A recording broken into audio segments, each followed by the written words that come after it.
Assalamualaikum warahmatullahi wabarakatuh. Terima kasih sudah mengklik video ini. Izinkan saya untuk memperkenalkan diri terlebih dahulu. Perkenalkan, nama saya Anissa Nurliani dari Universitas Muhammadiyah Banjarmasin Fakultas Teknik. Prodi S1 Perencanaan Wilayah dan Kota. Di video ini, saya akan membahas tentang kemuhammadiyahan. Sebelum ke topik pembahasan, izinkan saya untuk memperkenalkan sedikit tentang kampus kami. Kampus kami disebut sebagai kampus terapung dengan akreditasi baik sekali dan memiliki visi dan misi. Visi yaitu menjadikan universitas yang terkemuka, unggul, profesional, berkarakter Islam yang berkemajuan di Kalimantan tahun 2025. Dan misi ada 4. Yang pertama, yaitu menyelenggarakan pendidikan akademik, profesi, dan vokasi untuk pengembangan ilmu, profesionalisme, dan pembentukan peserta didik berkarakter Islam yang berkemajuan. Yang kedua, yaitu menyelenggarakan penelitian dasar dan terapan, produk yang inovatif, berkualitas untuk menunjang kemandirian bangsa.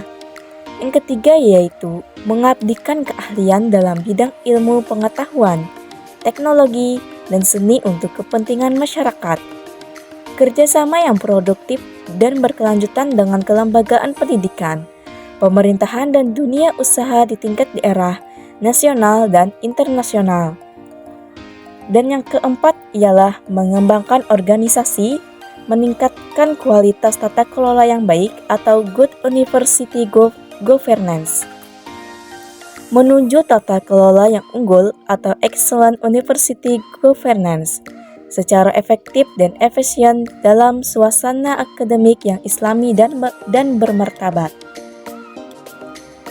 Selain itu, di Universitas Muhammadiyah Banjarmasin memiliki 6 fakultas yang terdiri dari Fakultas Keperawatan dan Ilmu Kesehatan, Fakultas Farmasi, Fakultas Teknik, Fakultas Keguruan dan Ilmu Pendidikan, Fakultas Psikologi, dan Fakultas Agama Islam.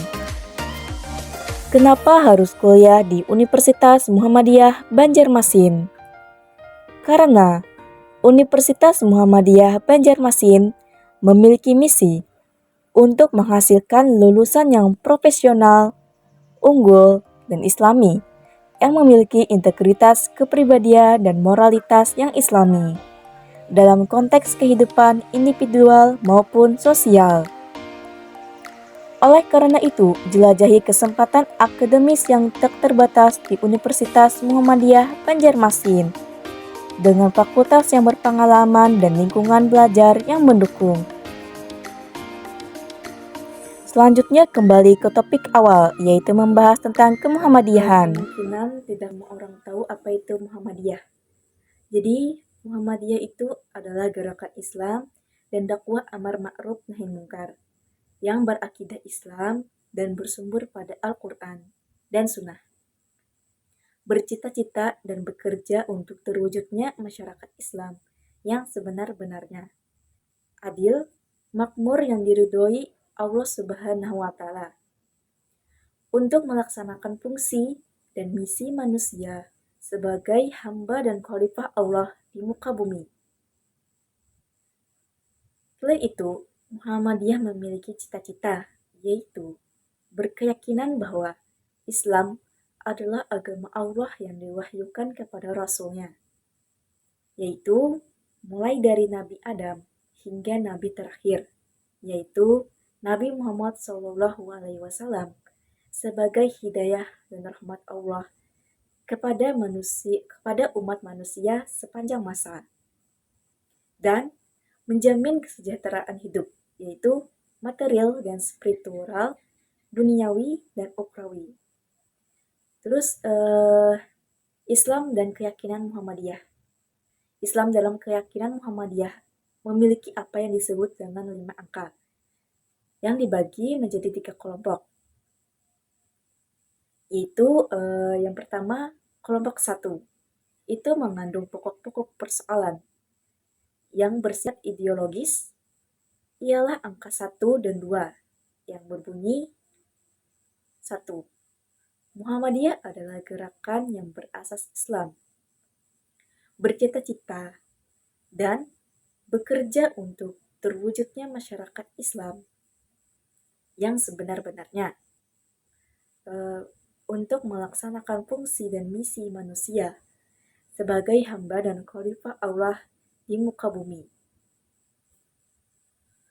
Terus yang kedua yaitu Muhammadiyah berkeyakinan bahwa Islam adalah agama Allah yang diwahyukan kepada para rasulnya sejak dari Nabi Adam sampai Nabi penutup, yaitu Nabi Muhammad SAW, sebagai hidayah dan rahmat Allah kepada umat manusia sepanjang masa dan menjamin kesejahteraan hidup, baik material, spiritual, duniawi, dan ukhrawi. Terus ada yang kelompok kedua, yaitu mengandung persoalan mengenai paham agama. Menurut Muhammadiyah, ialah angka 3 dan 4 yang berbunyi, angka ketiga yang berbunyi Muhammadiyah dalam mengamalkan Islam berdasarkan 1. Al-Quran, kitab Allah yang diwahyukan kepada Nabi Muhammad SAW. Terus yang kedua, yaitu sunnah Rasul. Penjelasan dan pelaksanaan ajaran-ajaran Al-Quran yang diberikan oleh Nabi Muhammad SAW dengan menggunakan akal pikiran sesuai dengan ajaran-ajaran Islam. Dan yang keempat, yaitu Muhammadiyah bekerja untuk ajaran-ajaran Islam yang meliputi akidah, akhlak, ibadah, dan muamalat dunawiyat. Dan yang kelompok ketiga, yaitu mengandung personalia mengenai fungsi dan misi Muhammadiyah dalam masyarakat negara Indonesia. Ialah angka 5 yang berbunyi Muhammadiyah mengajak segenap lapisan bangsa Indonesia yang telah dikaruniai Allah berupa tanah air yang mempunyai sumber-sumber kekayaan, kemerdekaan bangsa dan negara Republik Indonesia yang berfilsafat Pancasila, untuk berusaha bersama-sama menjadikan suatu negara adil, makmur, dan diridhoi oleh Allah Subhanahu wa Ta'ala. Baldatun thayyibatul wa rabbun ghafur. Terus ada pemikiran dan gerakan Muhammadiyah dalam bidang akidah, ibadah, akhlak, dan muamalah duniawiyah. Muhammadiyah bekerja untuk terlaksananya ajaran-ajaran Islam yang meliputi bidang-bidang. 1. Akidah. Muhammadiyah bekerja untuk tegaknya akidah Islam yang murni, bersih dari gejala-gejala kemusyrikan, bid'ah, dan kufarat, tanpa mengabaikan prinsip-prinsip toleransi menurut ajaran Islam. Dan yang kedua yaitu akhlak.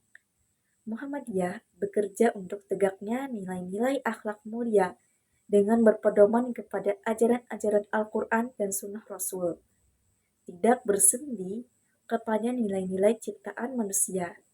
Dan yang ketiga, ibadah. Muhammadiyah bekerja untuk tegaknya ibadah yang dituntunkan oleh Rasulullah SAW tanpa tambahan dan perubahan dari manusia. Terus yang keempat, yaitu muamalah duniawi. Muhammadiyah bekerja untuk terlaksanakan muamalat duniawiyat, yaitu pengolahan dunia dan pembinaan masyarakat dengan berdasarkan ajaran agama serta menjadikan semua kegiatan dalam bidang ini sebagai ibadah kepada Allah Subhanahu wa Ta'ala. Sekian dari saya, mohon maaf jika ada pengucapan kata yang salah atau kata-kata yang tidak mengenakan. Dan terima kasih sudah memperhatikan video ini dari awal hingga akhir. Sekian dari saya akhiri. Wassalamualaikum warahmatullahi wabarakatuh.